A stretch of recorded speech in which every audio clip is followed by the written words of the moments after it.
How to change the profile picture in Airbnb. Hello everybody, welcome back to my channel. I am Bimo from the Solution Guy, and in today's video I will simply show you how you can change your profile picture in Airbnb. So make sure to watch the video till the end. Just launch the Airbnb application and then tap on the profile icon from the bottom right.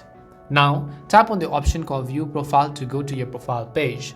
Once you do so, on the next page, tap on the edit button which you see on the top right hand side.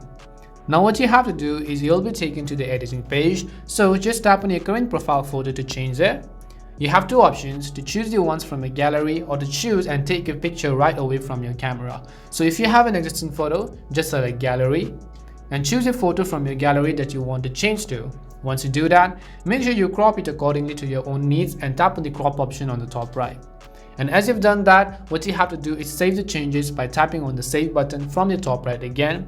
And once you've done that, you'd have successfully changed your profile picture in Airbnb. That's all it takes to change profile picture in Airbnb. We hope the video was really helpful, and if it did help you, make sure to leave a like and subscribe to our channel. If you have any more questions, feel free to leave them down. Thank you very much for watching and see you soon in our next video.